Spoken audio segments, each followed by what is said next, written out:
السلام علیکم بزرگوں، بھائیوں، بہنوں۔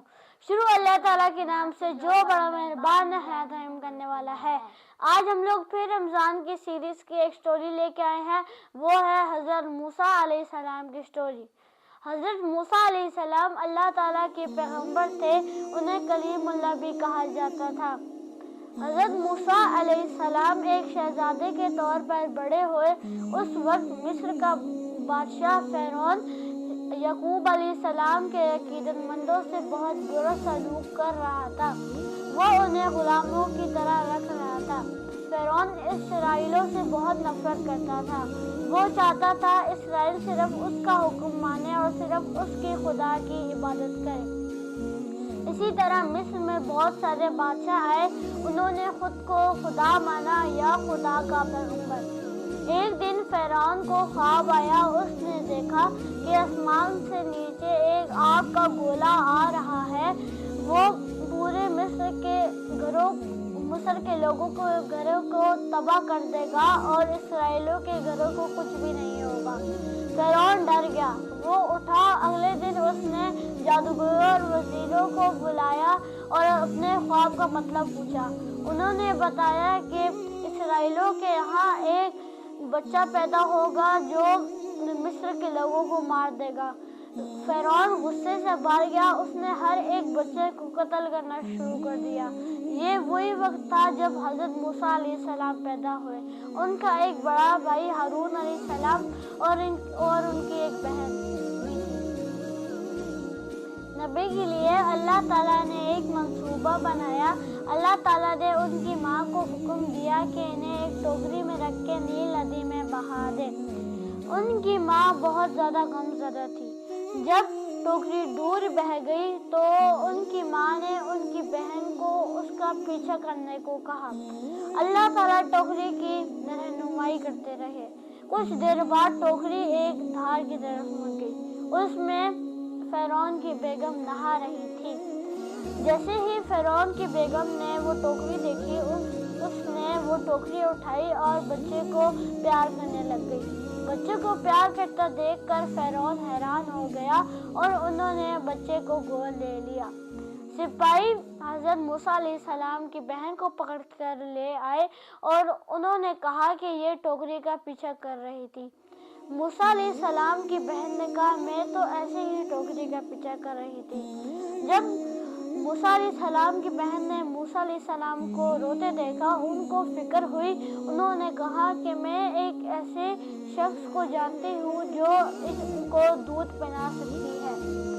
حضرت موسیٰ علیہ السلام کی بہن ان کو اپنی سپاہیوں کو اپنی ماں کے گھر لے گئی۔ جیسے ہی حضرت موسیٰ علیہ السلام کو ان کی ماں کے پاس دیا تو حضرت موسیٰ علیہ السلام نے دودھ پینا شروع کر دیا۔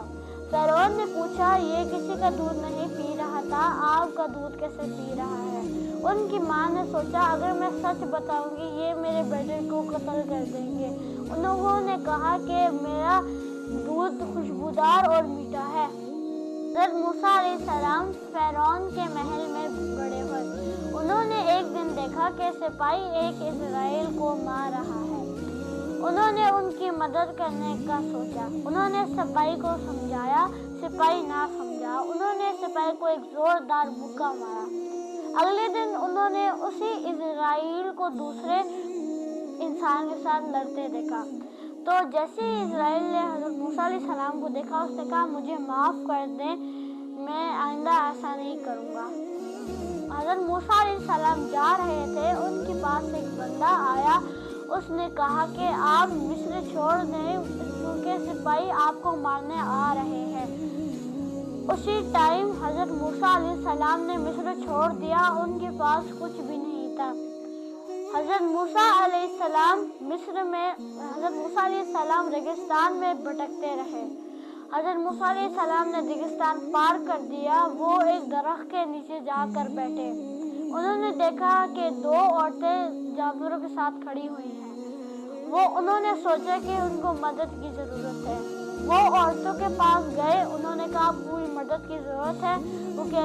انہوں نے کہا کہ ہمارے ابو بیمار ہیں، ہم ادھر انتظار کر رہے ہیں کہ جب مرد پانی پی لیں گے تو ہم اپنے جانوروں کو پانی پلائیں گے۔ حضرت موسیٰ علیہ السلام عورتوں کو پانی تک لے کے گئے۔ انہوں نے دیکھا کہ پانی چٹان سے ڈھکا ہوا ہے۔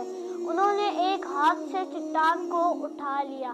سارے مرد دیکھ کر حیران ہو گئے کہ انہوں نے ایک ہاتھ سے چٹان کیسے اٹھا لیا۔ عورتیں حضرت موسیٰ علیہ السلام کو اپنے گھر لے گئی۔ حضرت موسیٰ علیہ السلام نے اپنا تعارف دیا اور اپنی کہانی سنائی۔ ایک دن ان کے ابو نے حضرت موسیٰ سے کہا کہ آپ میری ایک بیٹی سے نکاح کر لیں۔ حضرت موسیٰ علیہ السلام ایک اجنبی جگہ پر ایک اجنبی تھے، مگر پھر بھی انہوں نے ان کی بات یہ خوشی مان لی۔ مگر ان کے ابو نے کہا کہ میری ایک شرط ہے، تمہیں میرے لیے 8 سال کام کرنا ہوگا۔ حضرت موسیٰ نے 8 سال کام کیا۔ انہیں ایک دن مصر کی یاد آنے لگی۔ انہوں نے اپنی بیوی سے کہا ہم صبح مصر نکلیں گے۔ وہ اپنی بیوی کے ساتھ مصر نکل گئے۔ بہت رات ہو چکی تھی تو انہوں نے ایک دن ریگستان میں گزارنے کا فیصلہ کیا۔ حضرت موسیٰ علیہ السلام نے آگ جلانے کے لیے لکڑیاں ڈھونڈنے گئے تو وہ ایک پہاڑ کے اوپر چڑھے۔ انہیں ایک آگ نظر آئی۔ انہیں ایک آواز سنائی دی، اے موسیٰ میں اللہ ہوں۔ حضرت موسیٰ کو یقین ہو گیا کہ یہ اللہ ہی ہے۔ حضرت موسیٰ علیہ السلام کو اللہ نے کہا کہ اپنے جوتے اتار دو، اور پھر اللہ تعالیٰ نے حضرت موسیٰ علیہ السلام سے پوچھا کہ یہ تمہارے ہاتھ میں کیا ہے؟ حضرت موسیٰ علیہ السلام نے کہا یہ میری اپنی لاٹھی ہے۔ تو اللہ تعالیٰ نے کہا اپنی لاٹھی پھینک دو۔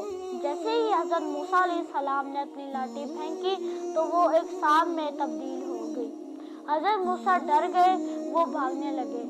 تو اللہ تعالیٰ نے کہا تمہیں کچھ بھی نہیں ہوگا، اپنی لاٹھی واپس اٹھا لو۔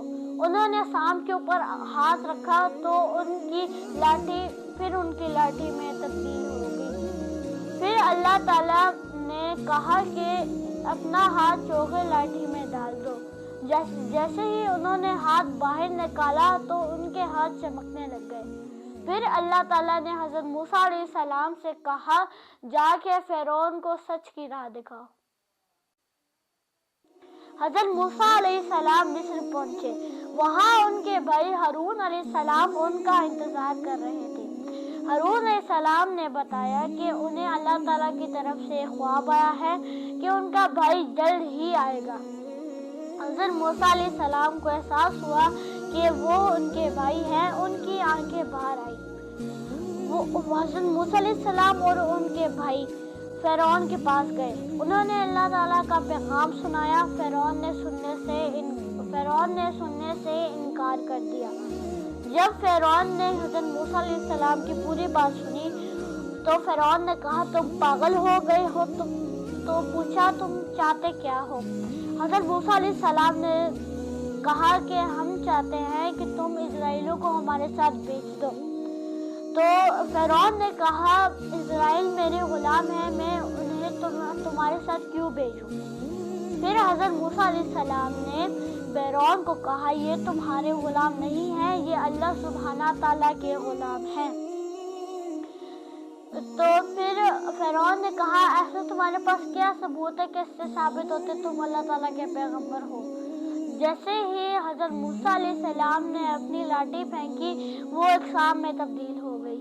اس سے آگے سٹوری ہم بتائیں گے آپ کو پارٹ 2 میں۔ تو بزرگوں، بھائیوں اور بہنوں، یہ تھا ہمارا آج کا ویلاگ۔ پھر ملیں گے ایک نئی ویلاگ کے ساتھ، تب تک کے لیے